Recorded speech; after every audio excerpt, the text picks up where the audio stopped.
Have you ever stopped in the middle of a crowded city street and felt something strangely familiar, like the shadows of ancient civilizations are whispering through the steel and glass around you? It's not your imagination. The truth is, the cities we live in today are living museums filled with hidden blueprints from thousands of years ago, those wide, straight avenues. Thank the Romans, the grand public squares where people gather. That's an idea borrowed from the Greeks. Even the way water flows beneath your feet traces back to ingenious systems designed by ancient engineers. This isn't just about buildings, it's about how entire societies left their mark on the way we live, work, and move through our world. And once you start seeing these connections, you'll never look at a city skyline the same way again. Think about the last time you walked through a grid of streets perfectly aligned like a chessboard. That's no accident. Over 2,000 years ago, Roman city planners mastered the art of the grid, creating order out of chaos with their military precision. They built cities to last, with roads that connected empires and public spaces designed to bring people together. Fast forward to today, and you'll find their influence in places like New York or Barcelona, where urban layouts still follow those ancient principles. But it's not just about straight lines, it's about the philosophy behind them. The Romans believed a city should function like a living body, with every part working in harmony. And somehow that idea never faded. Now, let's talk about the heart of any great city, the places where people come together. The Greeks gave us the Agora, a bustling hub of commerce and conversation, and today's plazas and piazzas owe everything to that vision. Even the grand columns on government buildings, they're direct descendants of Greek and Egyptian temples, symbols of power and permanence. But here's what's truly astonishing. These ancient civilizations didn't just leave behind ruins. They left behind a way of thinking, a belief that cities should inspire, protect, and connect us. And as we peel back the layers of history, you'll discover how their genius still shapes the sidewalks beneath your feet, the parks where you relax, and even the way light filters through towering skyscrapers. This is the story of how the past built the present, and trust me, you're going to want to see where it leads. Long before concrete jungles dominated the horizon, ancient civilizations were already perfecting the art of city building in ways that still take our breath away. Take Mohenjo-Daro, a metropolis thriving over 4,000 years ago in what's now Pakistan. Its streets weren't just haphazard paths. They were laid out in precise grids, with advanced drainage systems running beneath them, a marvel of engineering that kept the city clean and functional. Or consider Babylon, where the famous Ishtar Gate wasn't just a stunning entrance but part of a carefully planned urban landscape designed to awe and inspire. These weren't accidents, they were deliberate choices reflecting societies that valued order, community, and innovation. What's truly remarkable is how these early planners thought ahead. Archaeologists have uncovered bricks in Mohenjo-Daro with standardized sizes, meaning entire neighborhoods were built to a master plan, much like modern construction projects. Streets were wide enough for carts to pass, with designated areas for homes, workshops, and public spaces, a primitive form of zoning that's still used today. Even the placement of wells followed a logical pattern, ensuring easy access to clean water. These details reveal something profound. Ancient cities weren't just collections of buildings. They were living, breathing organisms designed with the same care we put into today's smart cities. But perhaps the most surprising legacy is how these ideas traveled through time. When the Romans began expanding their empire, they didn't start from scratch. They borrowed and refined concepts from older civilizations, adding their own genius to create something even more enduring.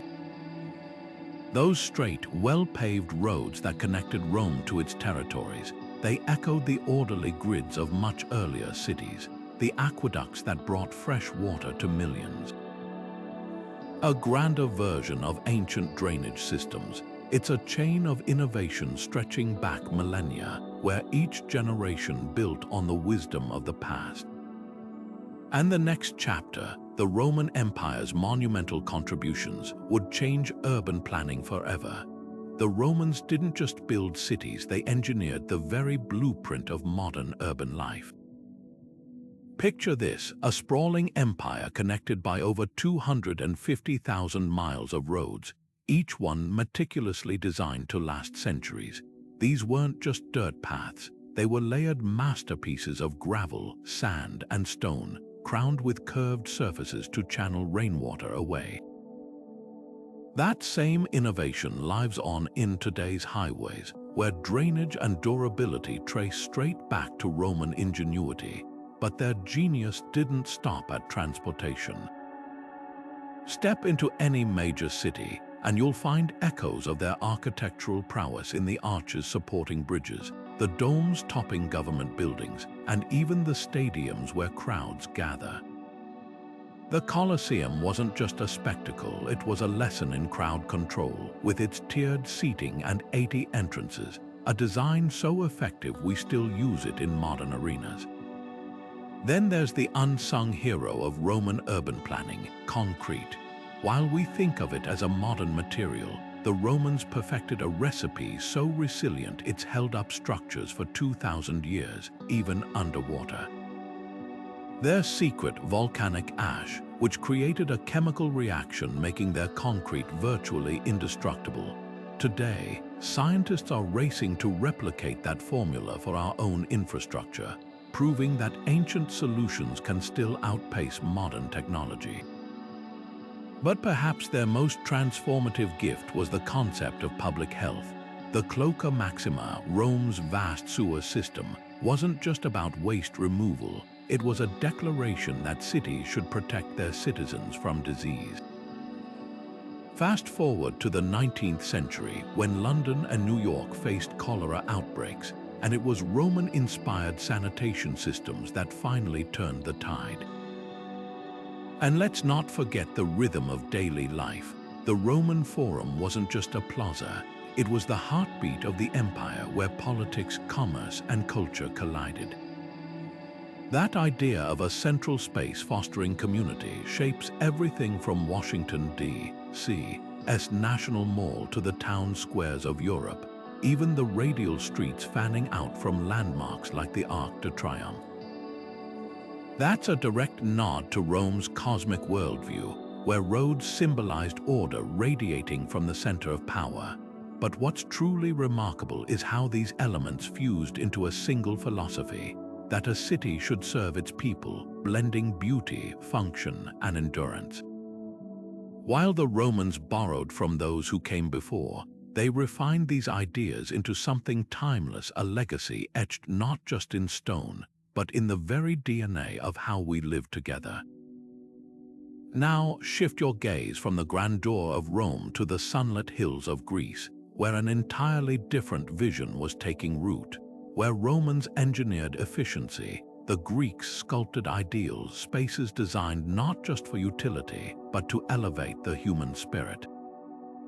Their temples weren't merely shelters for gods, they were mathematical poems in marble, their proportions calculated to inspire awe. The Agora wasn't just a market, it was democracy in physical form, a stage where every citizen had a voice. And this marriage of philosophy and stone would go on to shape the world in ways even the Greeks could never have imagined. The Greeks didn't just build cities, they built stages for human connection. At the center of every thriving polis stood the Agora, a vibrant square where philosophy collided with daily life.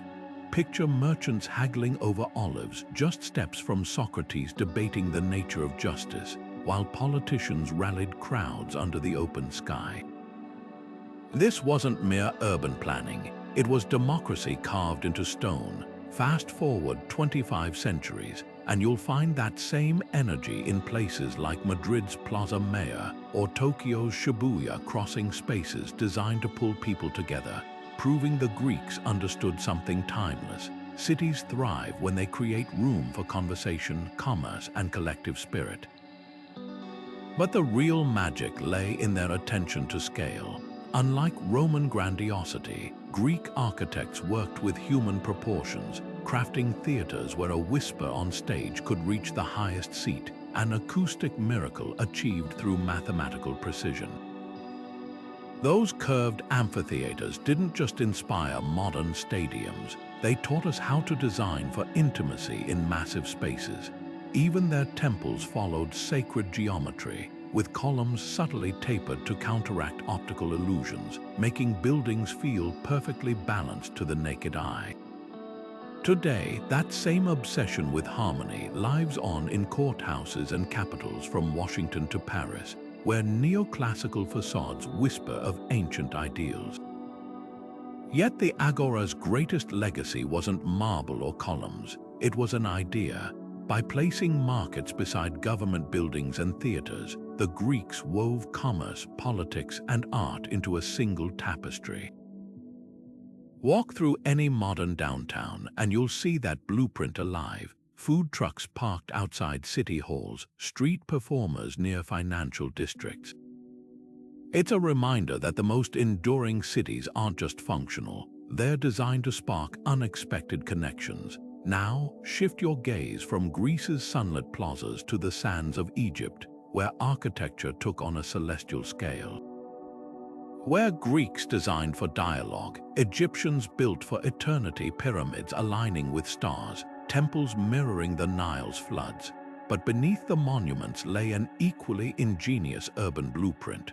Workers' villages with grid-like streets, granaries positioned for optimal airflow, and harbors engineered to harness seasonal winds. This wasn't just grandeur, it was a masterclass in blending majesty with meticulous practicality, a lesson that would echo through the ages. The Egyptians didn't just construct buildings, they engineered a language of stone where every column, every corridor, and every celestial alignment spoke of power, divinity, and the rhythms of the universe.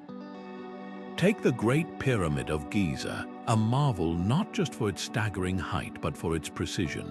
Its sides align almost perfectly with the cardinal directions, a feat requiring astronomical knowledge so advanced it rivals modern GPS. But this wasn't just about showing off, it was a declaration that human cities could mirror the cosmos itself. Fast forward to today, and you'll find that same ambition in places like Washington, D.C., where the National Mall stretches toward the Lincoln Memorial, mirroring the axial processions of ancient Thebes. Even the Washington Monument, that towering obelisk, is a direct descendant of Egypt's sun, piercing symbols of authority. Now consider the workers' village of Deir el-Medina, a planned community so thoughtfully designed it could rival modern suburbs. Nestled in the cliffs near the Valley of the Kings, this wasn't some haphazard settlement. Streets followed logical grids, homes featured shaded courtyards to catch desert breezes, and communal bakeries ensured no family went hungry. It was a blueprint for livability, proving that even 4,000 years ago, urban planners understood the delicate balance between function and comfort. Today, that legacy lives on in the courtyard houses of Marrakech or the wind-catching towers of Dubai, where ancient solutions to extreme heat are reborn with modern materials. But perhaps the most enduring gift of Egyptian design was its storytelling. Temples weren't just places of worship, they were narrative machines with columned halls guiding visitors through sacred stories, their ceilings painted like the night sky. This idea that architecture should educate and inspire shapes everything from museum galleries to university campuses, where spaces are crafted to lead us on intellectual journeys. Even the humble obelisk, once a sun god symbol, now punctuates city squares from Paris to Buenos Aires, a silent reminder that the past never really fades, it just finds new ways to speak.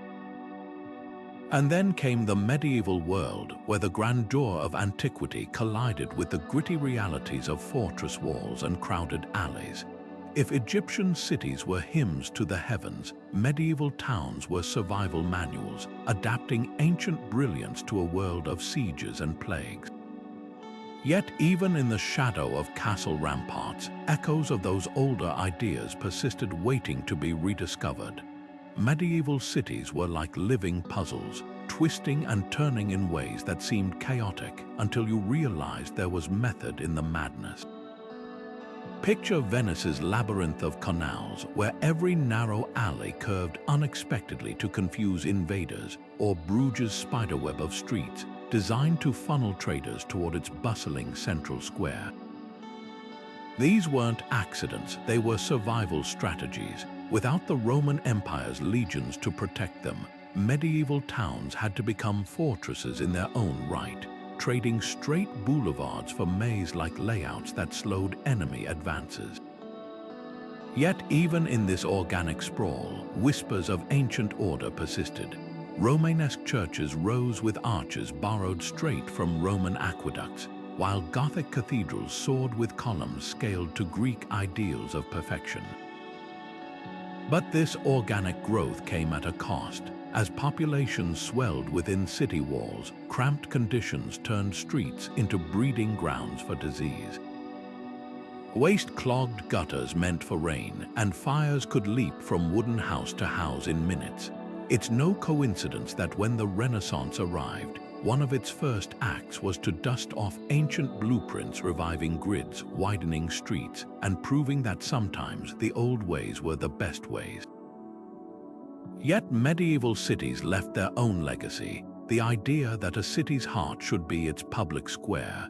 Whether it's the Christmas markets of Prague or the flower stalls of Brussels, these communal hubs owe their DNA to those crowded medieval plazas where merchants, minstrels, and magistrates once mingled. What's fascinating is how this tension between organic chaos and rigid order still plays out in modern urban debates. Visit Boston's tangled colonial streets, and you'll feel the medieval spirit alive in their irregular charm. Then walk through Manhattan's numbered grid, and you're back in the shadow of Roman efficiency. Both approaches have their virtues, and both trace their roots to moments when cities faced a choice: adapt or stagnate. And just when Europe seemed to have forgotten the lessons of antiquity, along came the Renaissance, ready to bridge the gap between ancient wisdom and a world waking anew. The Renaissance didn't just admire antiquity, it resurrected it, stitching the genius of Greece and Rome into the very fabric of modern cities. Picture Filippo Brunelleschi standing in the ruins of the Pantheon, measuring its soaring dome with nothing but string and sheer determination. That moment of rediscovery would change everything when he engineered Florence's cathedral dome, a feat no one had matched in 1,000 years. It wasn't just an architectural triumph. It was a declaration the past held blueprints for a brighter future. Suddenly, cities across Europe weren't just built, they were composed with the same care as a symphony. Wide piazzas framed by graceful arcades echoed Roman forums, while palaces borrowed the precise proportions of Greek temples. Even the humblest fountain became a statement, its curves whispering of a time when beauty and utility were inseparable. But the Renaissance wasn't just about copying old designs, it was about adapting them. Take the grand boulevards of Paris, redesigned by Baron Haussmann centuries later. Those sweeping avenues, lined with uniform buildings and dotted with parks, weren't just pretty. They were strategic, replacing medieval tangles with orderly sightlines that allowed light, air, and even troops to move freely. Sound familiar? It's the same logic Roman engineers used when laying out their cities, proving that good design transcends centuries. And then there's the Piazza del Campidoglio in Rome, where Michelangelo took a neglected hilltop and transformed it into a harmonious public square, its oval pattern drawing visitors toward the heart of civic power. Today, that same principle shapes everything from the grand staircases of government buildings to the welcoming plazas outside museums. What truly set this era apart was its belief that cities should elevate the human spirit. Walk through Venice's Piazza San Marco, and you're not just crossing a square, you're stepping into a living painting, where every arch and colonnade frames the sky like a masterpiece. This was urban planning as artistry, a philosophy that still guides places like Vienna's Ringstrasse or the National Mall in Washington, where grandeur serves democracy. Even the humblest Renaissance garden, with its geometric hedges and trickling fountains, taught a radical lesson. Nature could be shaped to reflect human ideals. Yet for all its beauty, the Renaissance also planted seeds for a coming storm. As cities grew denser and industries began to loom, the delicate balance between inspiration and practicality would face its greatest test.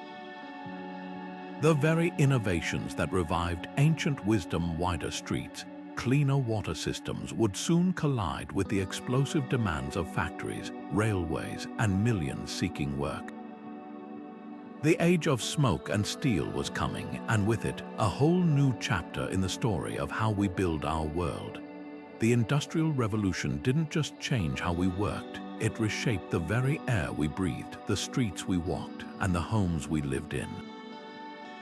Imagine London in the 1850s, a city choked by coal smoke so thick it turned daylight into twilight, where raw sewage flowed openly into the Thames, poisoning the water and spreading disease. This wasn't just a messy transition, it was a crisis forcing cities to rediscover ancient wisdom. When Joseph Bazalgette designed London's revolutionary sewer system, he wasn't starting from scratch. His underground tunnels, built with precision gradients to keep waste flowing, owed their logic to Rome's Cloaca Maxima, a system that had kept the eternal city clean for centuries. Even the brick-lined channels mirrored Roman techniques, proving that sometimes progress means looking backward. But the factories did more than pollute, they packed people into spaces never meant for human life. New York's Lower East Side became a warren of tenements where families crammed into windowless rooms, their only respite the crowded streets outside. The solution, Central Park, a sprawling green oasis conceived in 1858. On the surface, it seemed like a purely modern idea, but its purpose echoed the Greek agora, a communal space where all classes could mingle, breathe, and remember what sunlight felt like. Meanwhile, architects began reviving courtyard designs from Egypt and Rome, carving out inner gardens in apartment blocks to let air and light reach every home. These weren't just aesthetic choices, they were survival strategies, stitching fragments of ancient urban wisdom into the fabric of industrial cities. Enter Ebenezer Howard, a man who dreamed of blending the best of both worlds. His garden cities, proposed at the turn of the 20th century, weren't just reactions to industrial grime, they were full-circle returns to ancient ideals. Picture self-contained communities ringed by farmland, where tree-lined avenues radiated from central squares, echoing Rome's orderly grids and Greece's love of public gathering. Even the green belts separating towns harked back to the buffer zones of medieval cities, proving that urban planning has always been a dance between expansion and containment. Howard's vision wasn't just nostalgic, it was prophetic, laying groundwork for suburbs and exurbs that would redefine modern living. Yet the most profound shift was psychological. As smokestacks towered over skylines, people began questioning whether cities existed solely for industry or for humanity. The answer came in waves, from Paris's grand boulevards, designed to let sunlight pierce the urban canyons, to Chicago's rebirth after the Great Fire, where architects fused Roman fireproof masonry with steel frame innovation. Each solution carried traces of antiquity, like echoes in a conversation spanning millennia. And as the 19th century gave way to the 20th, a new movement would emerge, one that sought not just to borrow from the past, but to reinvent it for an age of machines and speed. The stage was set for modernism, where glass, steel, and concrete would meet the enduring question: how do we build a city worthy of the people who live in it? Modernism didn't just break with tradition, it rediscovered it in the bones of steel and glass. Take Le Corbusier's iconic Villa Savoy, a white concrete box perched on slender pillars. At first glance, it seems worlds apart from ancient architecture, but look closer. Those pilotis lifting the house, they echo the stilts of Neolithic lake dwellings and the raised temples of Mesoamerica. The open floor plan inside, a direct descendant of Greek courtyards, where life flowed seamlessly between public and private. Even the ribbon windows, those horizontal bands of glass, mirror the rhythmic columns of Egyptian temples, proving that minimalism isn't new, it's primordial. What's fascinating is how modernism's pioneers framed their revolution. Le Corbusier called homes machines for living, but his designs followed Pythagorean ratios, the same mathematical harmony the Greeks used in their temples. The clean lines of Mies van der Rohe's Barcelona pavilion didn't reject history, they distilled it, turning the ornate Parthenon into a sleek pavilion where travertine floors and chrome frames whispered of timeless balance. And when Oscar Niemeyer sculpted Brasilia's curves, he wasn't just embracing concrete's plasticity, he was channeling the organic forms of Mayan pyramids, where geometry met the human body's rhythms. Yet for all its brilliance, modernism's starkness left some cold. By the 1970s, a rebellion was brewing. Architects like Robert Venturi began stitching history back into facades, playfully quoting Greek pediments on parking garages or stacking Roman arches into skyscrapers. Postmodernism wasn't just a style, it was a conversation where the Colosseum could wink at you from a Las Vegas casino, and Egyptian obelisks might frame a suburban shopping mall. This tension between purity and pastiche still shapes our skyline today, from the neo-Gothic spires of One World Trade Center to the stepped ziggurats of corporate headquarters. Now turn your attention to the quiet revolution happening beneath all this glass and steel. As climate change reshapes our world, architects are digging even deeper into history's toolbox, resurrecting ancient cooling techniques, reviving lost materials, and proving that the most cutting-edge solutions might be hidden in plain sight for millennia. The future of cities isn't just about what's new, it's about what endures. Long before the words sustainability or carbon footprint entered our vocabulary, ancient civilizations were mastering the art of living in harmony with their environments. Picture the Roman aqueducts, those towering stone veins carrying fresh water across mountains and valleys, not with pumps, but with gravity alone. Engineers calculated slopes down to the inch, ensuring every drop traveled efficiently from source to city. Today, that same principle powers modern water systems, from New York's Catskill Aqueduct to the gravity-fed networks in rural Peru. But the Romans weren't alone. In Persia, wind catchers' elegant towers carved with intricate vents funneled desert breezes into homes, cooling interiors without a single watt of electricity. Walk through Yazd's ancient neighborhoods, and you'll find these passive cooling systems still working flawlessly under the scorching sun, a blueprint for today's zero-energy buildings. Now consider the Hanging Gardens of Babylon, one of the ancient world's wonders. While their exact location remains a mystery, their legacy lives on in the green roofs carpeting cities from Chicago to Singapore. The Babylonians understood something we're only now fully appreciating. Plants aren't just decorative, they're thermal regulators, absorbing heat, filtering air, and stitching nature back into urban landscapes. Fast forward to Barcelona's superblocks, where clusters of streets are reclaimed from cars and transformed into pedestrian oases. It's a concept that would feel familiar to the builders of Mohenjo-Daro, whose wide, tree-lined avenues prioritized people over chariots 4,000 years ago. But perhaps the most striking lesson lies in the materials. The Egyptians didn't import marble from across continents. They used sun-baked mud bricks, perfect for the desert's brutal swings between day and night. In Mesopotamia, architects mixed reeds with bitumen to create waterproof foundations, a technique so durable it's inspired modern flood-resistant designs. This local-first philosophy, using what the land provides, is now a cornerstone of sustainable architecture, from adobe homes in New Mexico to bamboo skyscrapers in Bali.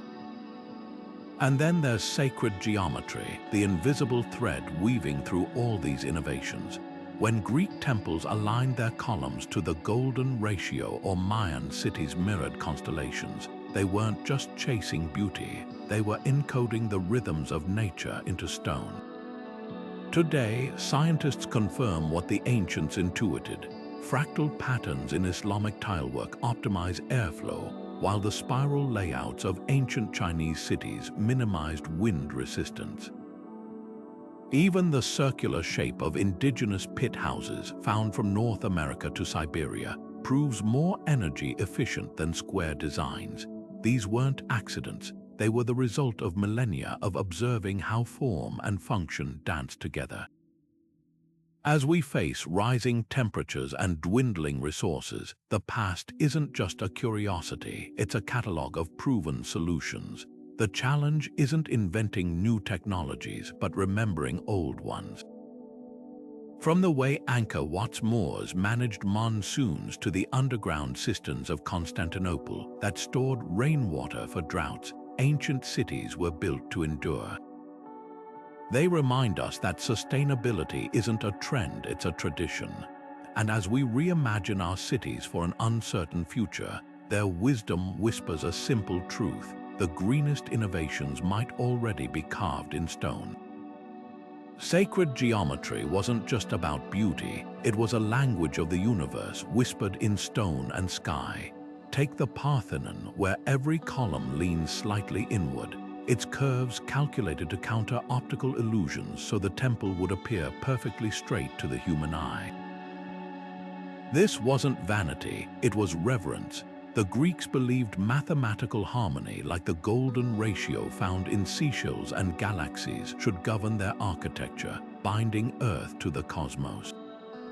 Fast forward to the Mayan city of Tikal, where pyramids align with the solstice sun, casting shadows that slither like serpents down temple steps. These weren't mere celestial theatrics, they were maps of belief etched into city grids. Now zoom out to Washington, D.C., where Pierre L'Enfant's 18th century plan hid sacred geometry in plain sight, the diagonal avenues slicing through the grid. They form invisible pentagrams echoing Renaissance star maps. The Capitol's dome mirrors the Pantheon's proportions, while the Washington Monument's height follows Fibonacci numbers, the same sequence found in sunflower spirals. Even the National Mall's length aligns with the golden ratio, a subconscious echo of ancient temples. Modern architects might use software instead of compasses, but the impulse remains unchanged: to create spaces that feel inherently right because they mirror patterns woven into nature itself. But sacred geometry's reach extends far beyond monuments. Consider the humble Indian temple town of Madurai, where concentric streets radiate from the Meenakshi temple like ripples in a pond. Each ring housed different castes, yet all paths led to the sacred center, a spatial metaphor for unity. Today, that same principle shapes circular cities like Brasilia or Stockholm's radial suburbs, proving that ancient symbolism still subconsciously guides how we organize communities. Even the hexagonal tiles under your feet at Hong Kong subway stations owe their efficiency to the honeycomb, a shape sacred to ancient Greeks as the symbol of divine order. What's most striking is how these principles transcend culture. The Great Pyramid's base perimeter, divided by its height, gives you 2 times pi, a ratio also hidden in Cambodian Angkor Wat's towers.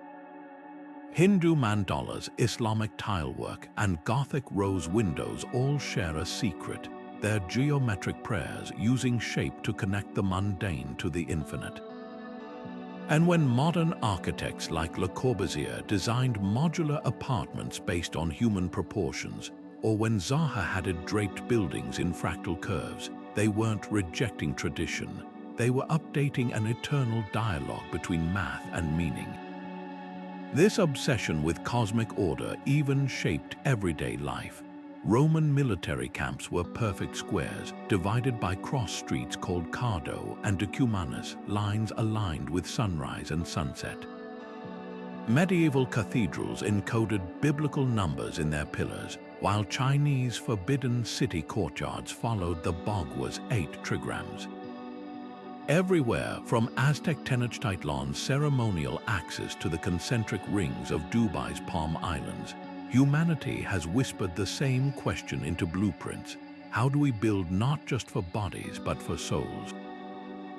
Now shift from the celestial to the commercial, because if sacred geometry shaped temples, it also revolutionized trade.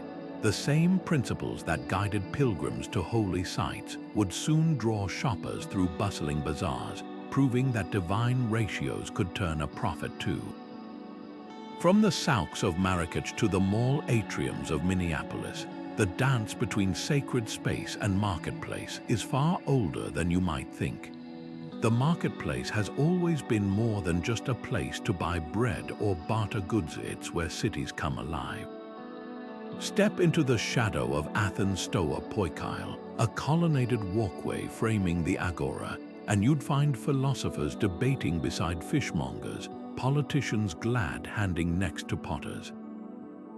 This wasn't commerce confined to sterile stalls. It was a symphony of human connection, where every transaction came with a side of gossip, news, or wisdom. Fast forward to your local mall, and the DNA remains startlingly similar. Food courts buzzing with conversation, seating areas encouraging lingering, even the strategic placement of fountains and greenery, all subtle nods to those ancient gathering spaces. Now follow the thread east to Istanbul's Grand Bazaar, a labyrinth of vaulted passages where the air hums with the scent of spices and the clink of tea glasses. Here, shopkeepers don't just sell carpets, they unfurl them with theatrical flair, offering apple tea and stories of Anatolian weavers. This ritual isn't about efficiency, it's about relationship building, a practice as old as the Silk Road itself. Contrast that with the souks of Marrakech, where narrow alleys funnel visitors past leather tanners and metalworkers, their workshops spilling onto shared walkways. The design is intentional, slowing foot traffic, forcing eye contact, turning every purchase into a performance. Modern shopping districts from Copenhagen's Strøget to Tokyo's Nakamai's Dore still harness this ancient psychology, proving that the best retail spaces are stages for human theater. But the real revolution lies in how contemporary architects are resurrecting these ideas with a twist. Take Barcelona's Mercat dels Encants, where mirrored ceilings reflect the bustle below, or Milan's Vertical Forest, a high-rise draped in foliage that merges retail with urban farming. These aren't just pretty facades, they're deliberate attempts to recreate the Agora's magic, where commerce, culture, and community share the same zip code.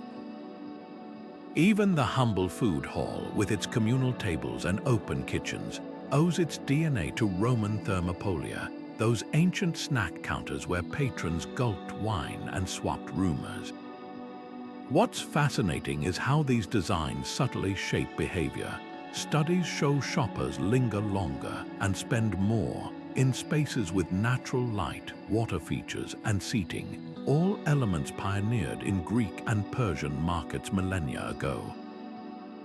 The lesson: good urban design doesn't just move product, it fosters belonging. From the arcades of Renaissance Florence to the pop-up markets of Brooklyn, the blueprint remains unchanged. When you build spaces that honor our primal need to connect, prosperity follows. Now turn your gaze from the bustling marketplace to the silent sentinels guarding these hubs of life, because where there's wealth, there's always someone eager to take it. The same civilizations that perfected the art of gathering also engineered ingenious defenses, turning cities into fortresses without sacrificing their soul. And the legacy of those ancient security measures, you're walking through it every day, often without even noticing. Walls didn't just keep invaders out, they shaped the very soul of cities. Take Constantinople's Theodosian walls, a triple-layered masterpiece of moats, ramparts, and towers that stood unconquered for over 1,000 years. These weren't just barriers, they were psychological thresholds, marking where safety began and chaos ended. Fast forward to today, and you'll find their spiritual descendants in places like London's congestion charge zone, or the discrete boundaries of gated communities, lines drawn not in stone, but in tolls and security cameras. Even the Great Wall of China, that serpent of brick winding across mountains, wasn't just about defense.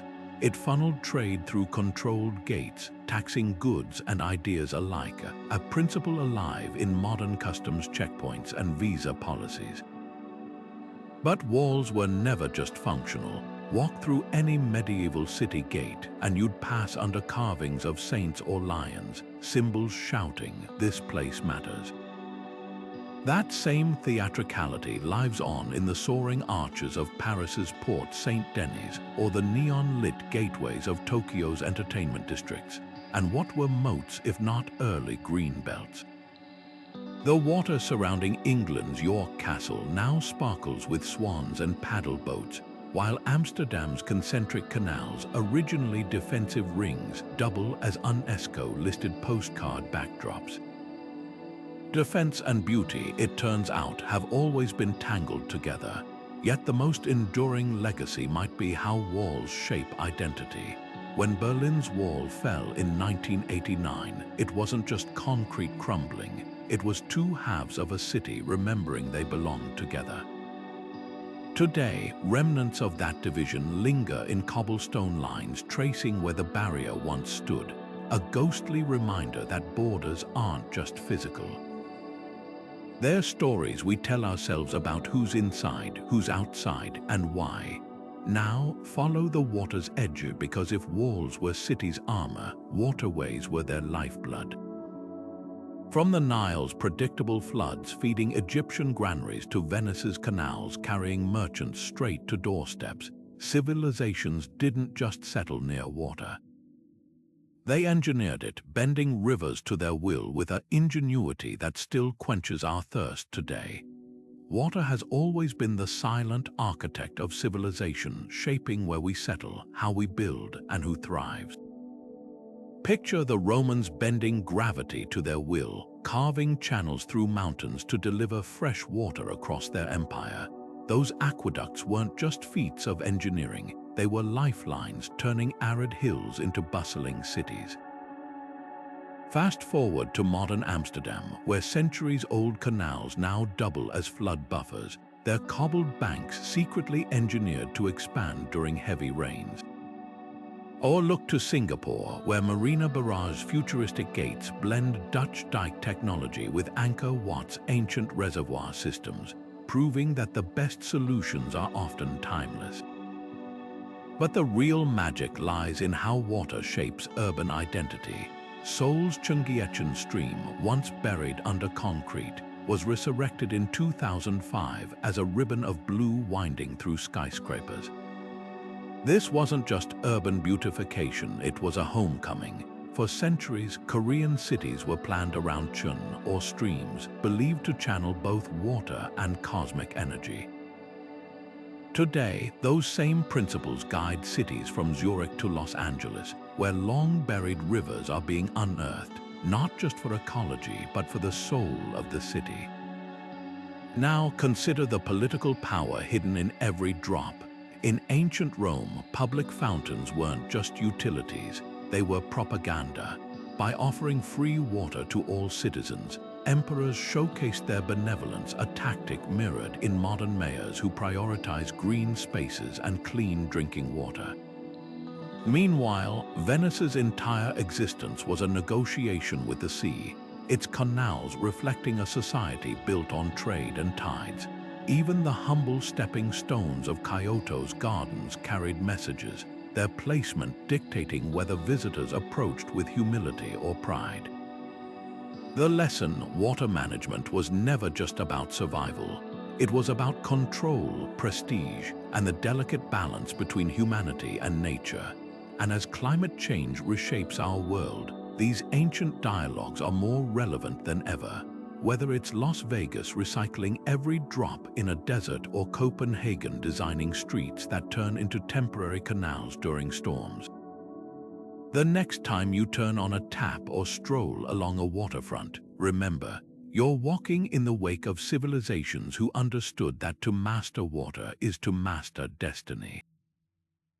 Now shift your gaze from flowing rivers to rigid lines, because where water whispers, city layouts shout. From Washington's power-encoded avenues to Beijing's cosmic symmetry, urban grids have always been canvases for ideology, ambition, and sometimes outright propaganda. The streets beneath your feet, they're not just pathways, they're stories. Architecture has always been the ultimate power move, a way for rulers to stamp their authority not just on the land but on the minds of their people.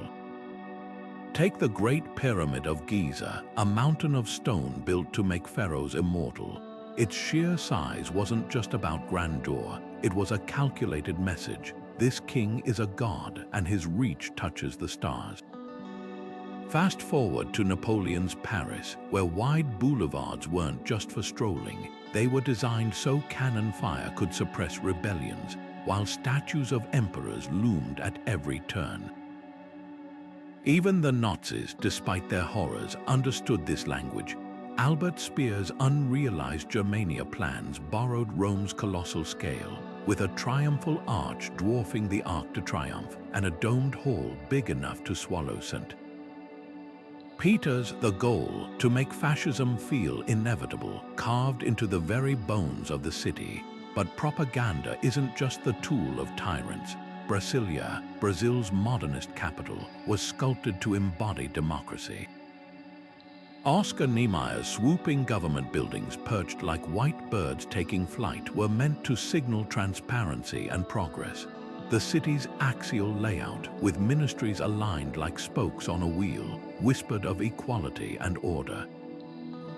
Yet even here, symbolism cut both ways. Critics argued the vast distances between buildings made casual encounters impossible, isolating politicians from the people they served. It's a reminder, every design choice, no matter how idealistic, carries unintended consequences. Now, shift your gaze from marble monuments to mud bricks, because while rulers built to impress, ordinary people were crafting homes that whispered quieter truths. In Pompeii's backstreets, shops and apartments crowded together, their walls painted with vibrant frescoes of gardens and gods. These weren't just decorations, they were windows to another world for residents squeezed into tight quarters. Meanwhile, in the cliffside villages of Cappadocia, homes carved into soft rock stayed cool in summer and warm in winter, proving sustainability isn't a modern invention. Even the humble Roman insula, those ancient apartment blocks, hid innovations like central courtyards for light and air, a feature revived in today's eco-friendly housing. The real genius of ancient homes lay in their adaptability. The Chinese Sihayuan, with its inward-facing courtyard, created privacy in crowded cities while fostering family unity. Yemen's towering mud brick skyscrapers, some over 500 years old, used thick walls and wind catchers to defy desert extremes. And in the Americas, ancestral pueblones built entire villages into cliff faces, their south-facing terraces catching winter sun. These weren't just shelters, they were dialogues with climate, culture, and community lessons we're relearning as modern architects turn to passive cooling, shared green spaces, and flexible floor plans. So the next time you unlock your front door, pause. That threshold connects you to a chain of ingenuity stretching back millennia, where every arch, window, and hallway carries echoes of lives lived long before concrete and steel. From the pyramids to the porch swing, architecture has always been more than walls. It's the story of who we are and who we aspire to be. The Roman insulae weren't just ancient apartment blocks. They were early experiments in urban density, stacked 5 stories high with shops below and cramped flats above. These buildings, lining the noisy streets of Ostia and Rome, faced the same dilemmas we grapple with today: how to house thousands without sacrificing light, air, or dignity. Their solution, central courtyards open to the sky where residents could escape their tiny rooms and breathe. Fast forward to modern Tokyo, and you'll find a strikingly similar logic in capsule hotels. Those snug, pod-like spaces that trade square footage for efficiency. It's proof that when space is scarce, humans keep rediscovering the same clever compromises. Meanwhile, under Egypt's blazing sun, courtyard houses offered a different kind of refuge.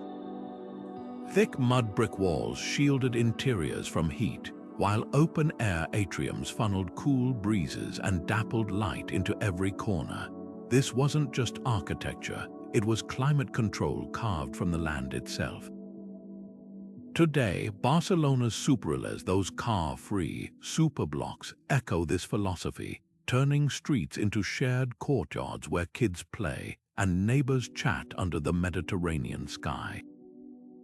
The materials have changed, but the human craving for communal oases hasn't.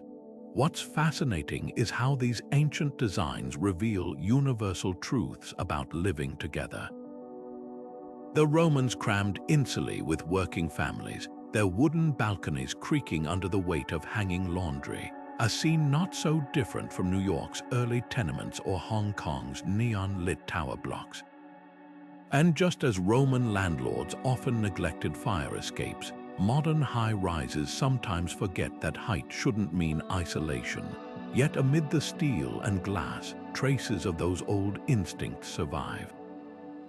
Look closely at Singapore's vertical gardens or Milan's Bosco Verticale towers, where every balcony bursts with greenery, and you'll see the spirit of Egyptian courtyards reborn, a reminder that no matter how high we build, we still need roots to the earth.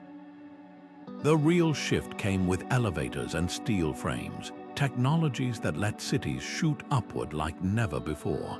Suddenly, the Parisian Boulevard or the London Square gave way to the sheer cliff faces of Manhattan skyscrapers. But here's the irony: those towering icons of modernity often falter where ancient designs excelled. Many mid-century housing projects became concrete jungles precisely because they abandoned the lessons of insulae, forgetting that even the densest cities need breathing room. Now, forward-thinking architects are course-correcting, blending old wisdom with new tech. Copenhagen's 8-house wraps apartments around a sloping garden, mimicking the communal ramps of Mesopotamian ziggurats, while Vienna's Aspern Seestadt weaves canals through high rises, a nod to Venice's marriage of water and stone. This dance between past and future isn't just about aesthetics, it's about remembering what makes a house a home. Whether it's a Roman family gathering around a courtyard fountain or a Tokyo salaryman unfolding a capsule bed, the essentials remain: shelter, light, and a sliver of privacy in the crowd. And as our cities grow ever taller, those ancient whispers of shared shade, of neighborly glances across a sunlit atrium, might just hold the key to building up without losing what keeps us human. Now follow the path from these stacked dwellings to the veins that connect them, because no city thrives without movement.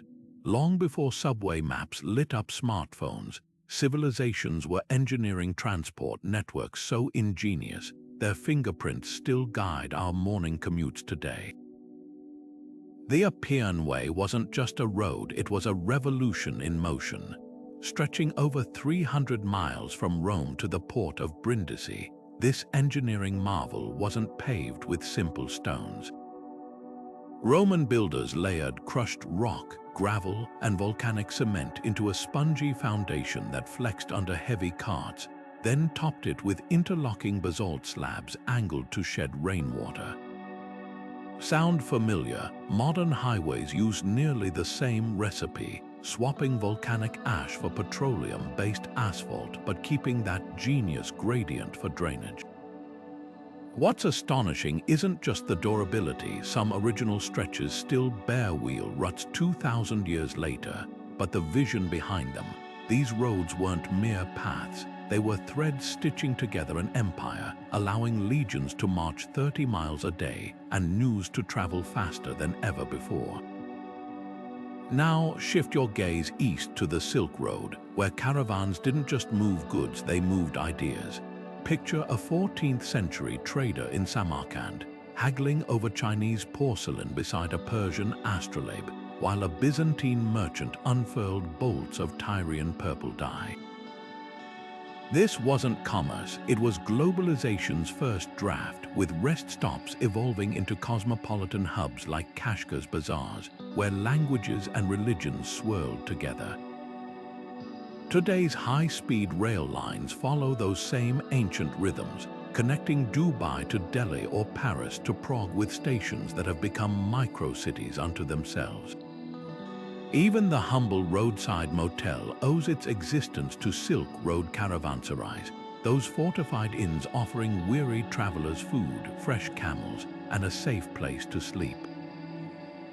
But the real surprise lies underground. Next time you glance at a subway map, those colorful, simplified lines, you're looking at the direct descendant of Roman itineraria, scrolls that distilled complex routes into easy-to-follow diagrams. London's tube map famously abandoned geographical accuracy in the 1930s to prioritize clarity, just as Roman scribes did when charting paths across 3 continents. The psychology behind these designs hasn't changed. Overwhelm commuters with details and they'll miss their stop. Give them clean lines and clear nodes and they'll navigate effortlessly. As cities worldwide wrestle with car congestion, ancient solutions are resurfacing with fresh urgency.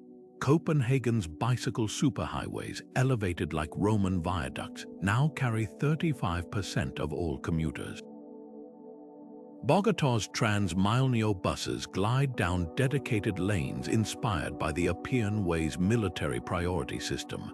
Even the humble sidewalk, often an afterthought in modern planning, finds its roots in Pompeii's raised pedestrian paths, complete with stepping stones to cross flooded streets.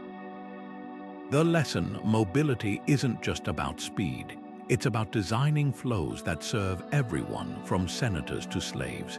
Now, follow those flows to their natural endpoints, the bustling crossroads where roads converged and cultures collided. Because where paths intersect, something magical happens. Strangers become neighbors, barter becomes art, and cities begin to breathe. Alexandria's legendary lighthouse didn't just guide ships, it stood as a beacon of cultural fusion. Its design blending Egyptian, Greek, and Phoenician influences into something entirely new. This wasn't just aesthetics, it was a philosophy carved in stone. Walk through the city's ancient streets, and you'd hear Aramaic haggling over spices next to Greek scholars debating geometry, while Egyptian priests scribbled translations of Homer into hieroglyphs. This kinetic energy wasn't unique to Alexandria. Carthage harbors welcomed traders from Iberia to sub-Saharan Africa, their goods mingling in warehouses where Phoenician scales weighed West African gold beside Sicilian olive oil. These cities didn't just tolerate difference, they weaponized it, turning cultural collisions into engines of progress. Fast forward to modern Dubai, where the Burj Khalifa's Islamic arabesques dance with futuristic steel, or Toronto's Kensington Market, where Portuguese bakeries share sidewalks with Tibetan momo stalls. Like their ancient counterparts, these spaces thrive precisely because they refuse purity. The secret lies in their design. Alexandria's grid included dedicated quarters for Syrian, Jewish, and Greek communities, each adding distinct flavors to the urban stew. Carthage's circular naval docks weren't just functional, their radial layout symbolized equal access for all maritime nations. Today's multicultural districts, from London's Brick Lane to Los Angeles's Thai Town, follow the same blueprint, clustering diversity to spark creativity. But the real lesson lies in what these cities built together. The Serapeum of Alexandria wasn't just a temple, it was a theological mashup, where Egyptian gods wore Greek faces and philosophers debated under the same roof as mystic cults. This cultural alchemy birthed breakthroughs. Eratosthenes calculated Earth's circumference using Egyptian geometry and Greek logic, while Carthaginian sailors fused Phoenician star charts with Berber navigation tricks to pioneer Atlantic routes. When cultures collide without hierarchy, innovation isn't just possible, it's inevitable. Yet this openness had its tensions. Excavations in Carthage reveal neighborhoods where Phoenician elites lived uphill from Libyan laborers, their sewage literally flowing downward. Alexandria's famed library hoarded knowledge mostly for Greek-speaking elites, despite drawing wisdom from Persian and Hindu texts. Even the most cosmopolitan ancient cities carried shadows of exclusion, reminders that celebrating diversity isn't the same as erasing inequality. Now peel back the gilded surface of these multicultural hubs, and you'll find the fractures beneath. For every shared temple or bustling market, there were backstreets where the marginalized struggled, slaves, foreigners, the poor, pushed to the edges of gleaming cities built on their labor. The same urban designs that connected continents also deepened divides, setting the stage for our next chapter: how ancient planners codified inequality into stone, and why those patterns still haunt our sidewalks today. Beneath the marble grandeur of Rome's forums and the glittering temples of Tenochtitlan, another story was unfolding, one of cramped alleyways, makeshift shelters, and the daily struggle for clean water. The Subura, Rome's notorious slum, was a labyrinth of rickety tenements where families crowded into single rooms, their wooden floors rotting above open sewers. Meanwhile, on the edges of Tenochtitlan, the Aztec capital's floating gardens and gleaming canals gave way to reed-thatched huts, where laborers slept on mats after hauling stone for pyramids they'd never enter. These weren't exceptions, they were the rule. For every grand boulevard, there were backstreets where smoke from cooking fires clung to low ceilings, and diseases spread faster than gossip. Yet even in these shadows, ingenuity flickered. Rome's Annona system state-subsidized grain shipped from Egypt kept famine at bay for centuries, a precursor to modern food assistance programs. In Tenochtitlan, communal labor projects ensured even outlying neighborhoods had access to clean water via clay pipes, a stark contrast to today's favelas where bottled water is a luxury. And in Mohenjo-Daro, the world's earliest known urban sanitation system served rich and poor alike, with brick-lined drains running beneath even modest homes. These weren't acts of charity, they were pragmatic solutions to keep cities functioning. When the poor starved or sickened, empires faltered, a lesson some modern policymakers seem to have forgotten. Disasters, though, had a way of cutting through inequality for better or worse. When Vesuvius buried Pompeii in ash, it preserved not just villas with mosaic floors, but also the cramped tabernae where shopkeepers lived behind their counters. The eruption was a great equalizer, freezing in time a moment when a baker's loaf sat half-eaten beside a slave's shackles. Centuries later, the Great Fire of London swept through slums and palaces alike, forcing the city to rebuild with wider streets and fire-resistant brick. But here's the twist. Each disaster also widened the gap. Rome's elite rebuilt the suburba with even taller, flimsier tenements to maximize profits, while London's poor were pushed farther from the rebuilt city center. The real takeaway: urban resilience has always been a double-edged sword. After earthquakes toppled Constantinople's slums in the 6th century, Emperor Justinian didn't just rebuild it. He reimagined, widening avenues and adding aqueducts that served all classes. Yet when an earthquake hit Lisbon in 1755, the Marquis of Pombal seized the opportunity to redesign the city for the wealthy, pushing laborers to the hills. Today, as climate change fuels floods and fires, we're facing the same choices. Will we rebuild equitably, or will we repeat history's mistakes? The answer might lie in the past's quiet triumphs, like the Roman collegia, guilds that pooled resources to bury their dead and support widows, or the Aztec Calpolli, neighborhood councils that distributed land and organized repairs. These weren't utopias, but they prove that even in antiquity, collective action could soften the blows of inequality. Now, shift your gaze from the ashes of disaster to the blueprints of survival, because when cities faced annihilation, they didn't just rebuild. They reinvented, from the plague-scarred streets of medieval Europe to the bomb craters of World War II. Urban resilience has always been less about bricks and more about the audacity to imagine something better. And sometimes that audacity came from the unlikeliest of places. Disasters have a way of stripping cities bare, revealing both their fragility and their stubborn will to survive. When Mount Vesuvius buried Pompeii in 79 AD, it didn't just freeze a city in time, it exposed the cracks in Roman urban planning. The eruption's pyroclastic surge carbonized wooden beams in an instant, yet the stone arches of public baths and theaters stood defiant. This stark contrast wasn't lost on later builders.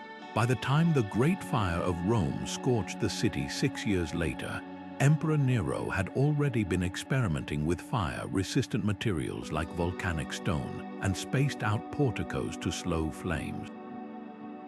Sound familiar? These were the ancient ancestors of today's earthquake-resistant foundations and firebreaks in cities like Tokyo and San Francisco.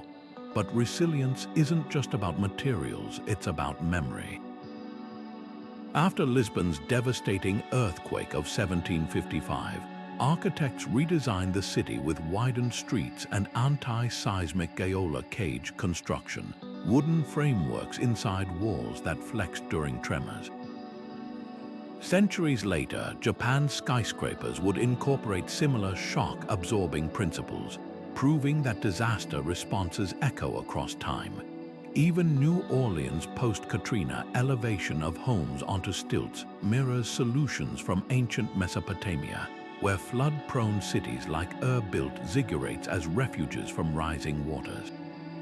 The cycle is uncanny. Destruction sparks innovation, which fades into complacency until the next catastrophe strikes. What's striking is how these adaptations reflect deeper cultural values.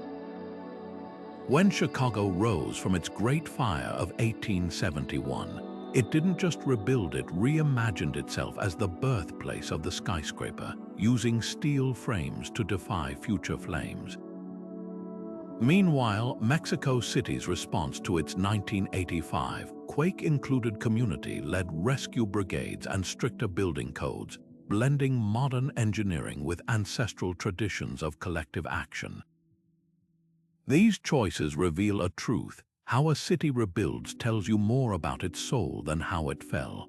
Now, shift your gaze from the ashes of disaster to the spires of faith, because if calamity shapes cities, religion defines them.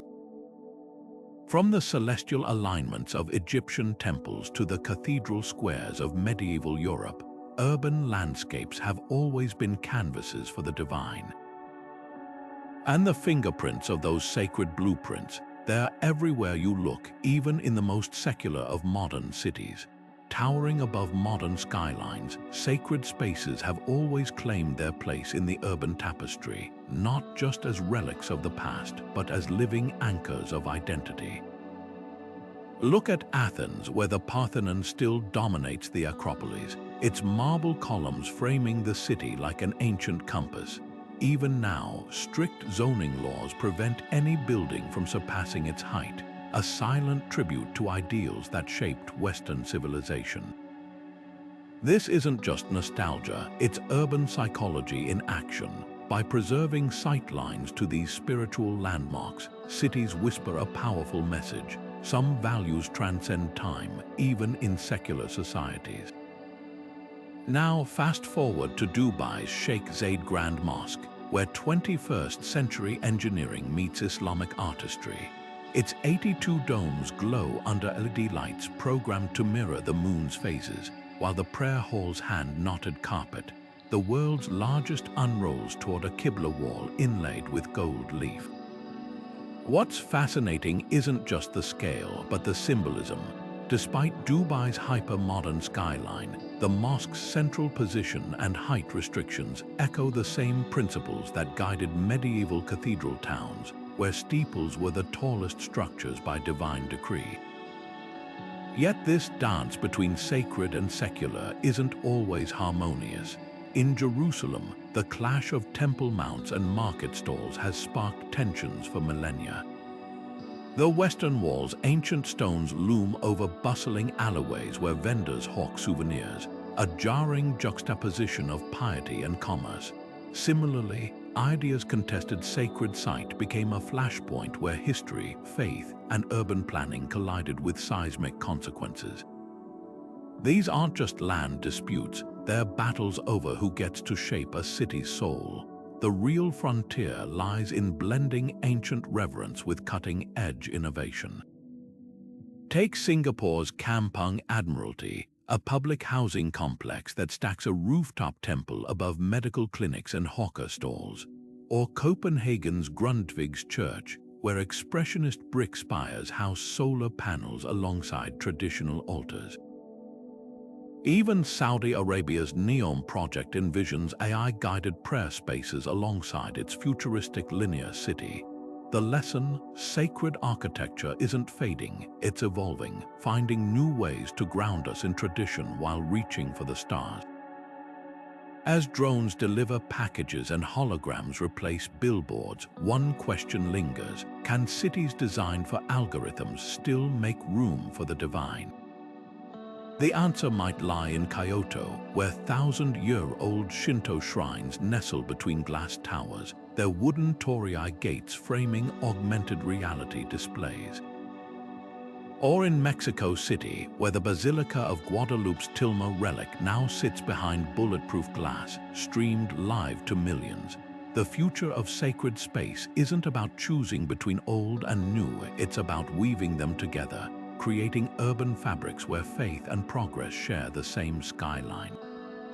Smart cities might dazzle with their glowing dashboards and talking streetlights, but peel back the silicon veneer and you'll find something unexpected, a conversation that's been going on for millennia. Take Barcelona's sleek solar-powered benches, where commuters charge phones while chatting with strangers. At first glance, it's pure 21st century. But step into the ruins of a Roman bathhouse and you'll recognize the same blueprint, a public space designed to blend utility with human connection. Those ancient marble slabs weren't just for washing. They were social networks where senators and slaves traded gossip and deals. Fast forward to Abu Dhabi's Masdar city, where towering wind catchers straight out of ancient Persia harnessed desert breezes to cool glass towers. The materials have changed, but the goal hasn't, crafting comfort without sacrificing community. What's fascinating is how modern sensors are reviving age-old intuitions. In Singapore, AI analyzes crowd patterns to optimize street layouts, much like Roman engineers once observed foot traffic to position fountains and forums. Amsterdam's smart canals, which adjust water levels in real time using medieval sluice gates upgraded with EOT sensors, prove that cutting-edge tech often works best when it listens to the past. Even Tokyo's earthquake-ready skyscrapers owe their shock-absorbing cores to the same principle behind Japan's 14th-century pagodas. Flexibility beats rigidity when the ground trembles. Yet for all their algorithms, today's urban planners are grappling with a challenge the ancients mastered: the art of scale. Walk through the ruins of Rome's Trajan's Market, and you'll find a shopping complex that felt intimate despite its grandeur, with vaulted ceilings directing sunlight onto bustling stalls. Contrast that with the sterile efficiency of some modern smart malls, where facial recognition tracks shoppers but fails to foster the serendipity of a chance encounter. The lesson: data can optimize traffic flows, but it takes human-centric design to create streets that invite lingering. This tension between high-tech and high-touch isn't new. The Romans faced it too. Their aqueducts were engineering marvels, yet neighborhood fountains turned utilitarian water into gathering points. Their concrete built colossal amphitheaters, but the real magic happened in the standing room only, nosebleed sections where laughter and jeers bonded strangers. As we outfit cities with biometric scanners and predictive analytics, Rome whispers a warning: don't let efficiency erase the messy, magical friction of urban life. Which brings us full circle to the eternal city itself, where 2,000 years of layered innovations still pulse beneath the cobblestones. From its subterranean aqueducts to the social alchemy of its piazzas, Rome wasn't just built. It was grown, adapted, and endlessly reimagined. And as our own cities evolve at digital speed, that's the ultimate ancient wisdom. The best urban designs aren't imposed from above, but cultivated from the ground up, one human connection at a time. Rome's fingerprints are everywhere, not just in the ruins tourists flock to, but in the invisible patterns shaping cities you walk through today. That bakery on the ground floor of your apartment building. That's Roman mixed-use zoning, where shops, homes, and workshops shared the same blocks. The pedestrianized squares where street musicians play, direct descendants of the Forum, where orators held crowds spellbound under open skies. Even the cracks in modern urbanism echo Rome's stumbles. The Eternal City didn't just teach us how to build, it showed us how cities break. Take traffic congestion, a headache as old as chariot wheels. Rome's daytime ban on carts within city walls feels eerily familiar to today's low-emission zones in London and Milan. But here's the twist: Rome's solution created new problems. By forcing deliveries to nighttime, they traded gridlock for sleep deprivation, with juvenile complaining of sleepless nights amid clattering wagons. Sound like your neighbor's midnight delivery drone. History doesn't repeat, but it rhymes. Then there's housing inequality. Walk through Ostia Antiqua's ruins, and you'll find luxurious waterfront apartments with mosaic floors, just blocks away from crumbling insulae where families crowded into single rooms. The difference: location, just like today's sky-high rents in Manhattan or Hong Kong. But Rome's elite made one crucial mistake: letting slums fester until the Great Fire of 64 AD. Forced reforms, modern cities teeter on the same edge, with wildfire zones and floodplains disproportionately housing the poor. Water management reveals another cautionary tale. Rome's aqueducts were engineering marvels, yet lead pipes poisoned generations before anyone connected the dots. Fast forward to Flint, Michigan, where cost-cutting created a similar crisis 2 millennia later. But here's where Rome got it right. Their public fountains weren't just utilities, they were social equalizers, offering free water to all citizens. Compare that to privatized systems where thirst becomes a luxury. Perhaps Rome's most haunting legacy is the paradox of overexpansion. At its peak, the city imported grain from Egypt, olives from Spain, and wine from Gaul, much like how Dubai ships strawberries from Holland or Tokyo sources beef from Australia. This global supply chain worked until it didn't. When barbarians disrupted trade routes, Rome starved amid marble splendor. Today's just-in-time logistics face similar fragility, with climate shocks and pandemics exposing how thin the margins are. Yet amid these warnings, Rome's brilliance still shines. Their layered infrastructure, sewers beneath roads beneath aqueducts, inspires Tokyo's underground flood tunnels and London's utility tunnels. The Pantheon's self-supporting dome, engineered to shed rainwater without gutters, informs modern stadiums from Berlin to Houston. Even urban farming traces back to Roman villa rusticas, where courtyards grew figs and herbs. The lesson isn't to copy antiquity blindly, but to recognize that the best solutions often balance innovation with humility, something we're still learning as our own cities reach for the sky while standing on ancient ground. Easter Island's silent moai stand as stone sentinels to a civilization that chopped down its last tree, not for shelter or tools, but to roll more statues. The lesson isn't just about ecological collapse, it's about how cities become prisoners of their own momentum. When islanders cleared forests for agriculture and monument transport, they didn't anticipate the chain reaction: soil erosion, crop failure, and finally, starvation.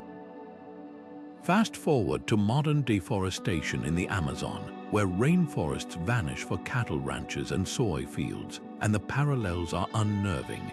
Both cases share a fatal assumption that resources are infinite and progress can't wait. Yet Easter Island's tragedy wasn't inevitable. Archaeologists found evidence of late-stage attempts to replant and ration wood, proof that societies often recognize their mistakes just in time to carve the warnings, but too late to act on them. Rome's reliance on slave labor tells a different kind of cautionary tale. At its peak, enslaved people made up a third of the city's population, maintaining everything from aqueducts to vineyards. This wasn't just morally bankrupt, it was economically brittle. When conquest slowed and slave supplies dwindled, the empire's engine sputtered, today's equivalent. The gig economy's precarious workforce, or cities dependent on underpaid delivery drivers and warehouse laborers. Both systems rely on disposable human capital, sacrificing long-term stability for short-term convenience. The Roman elite's fatal error wasn't just cruelty, it was failing to imagine an economy where every citizen's productivity mattered.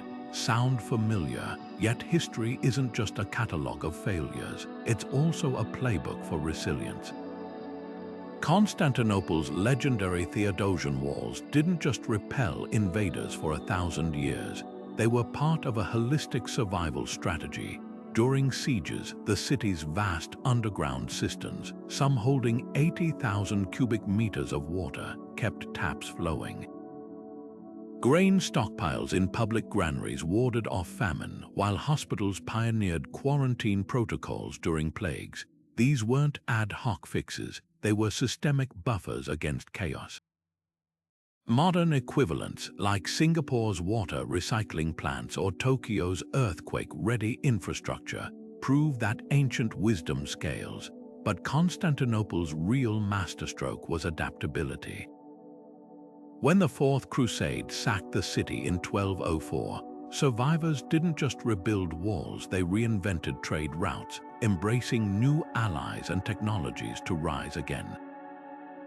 The irony, many of today's urban crises are ancient problems in carbon fiber clothing. Phoenix's water shortages echo Mesopotamia's salt-poisoned fields, where irrigation without drainage turned fertile plains into barren crust. Miami's rising seas mirror Alexandria's slow submersion, as Ptolemaic engineers watched their harbor sink from groundwater extraction. Even our obsession with skyscrapers repeats Babylon's mistake, building ever taller to signal power while straining infrastructure below. But collapse isn't destiny. The Maya transformed slash and burn farming into forest gardens when drought struck. Venice turned flooding threats into architectural features with raised walkways and waterproof foundations. These societies didn't just survive, they evolved. The key wasn't predicting every disaster, but building systems flexible enough to bend without breaking. As climate change tests modern cities, the past offers more than warnings, it hands us tools.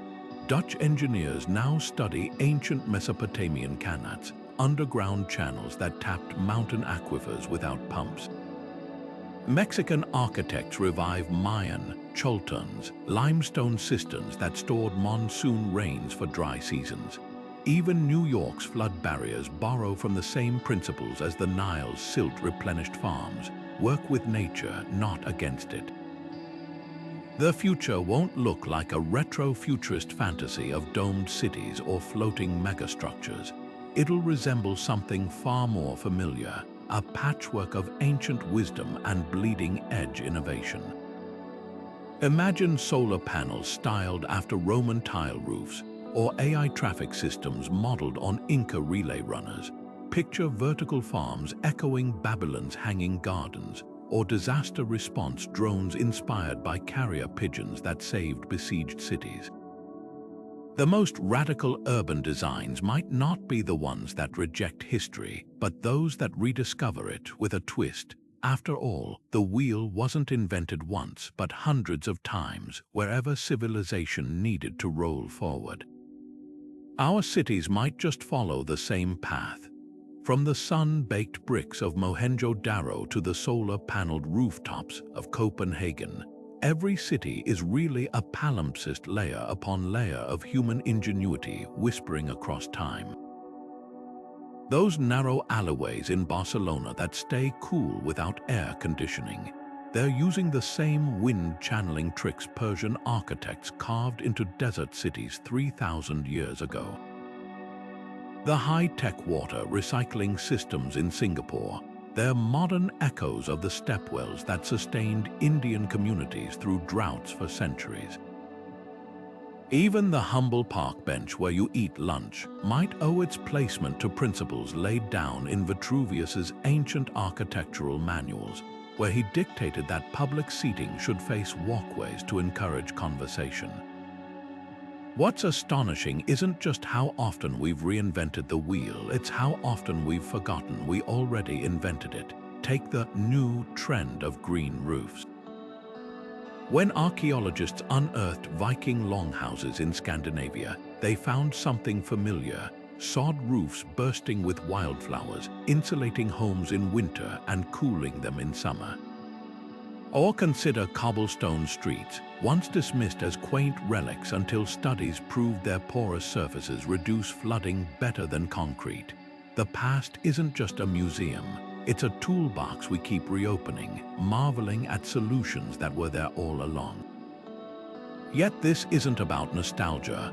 When Medellin transformed murderous hillside slums into connected neighborhoods with cable cars and library parks, they weren't copying antiquity.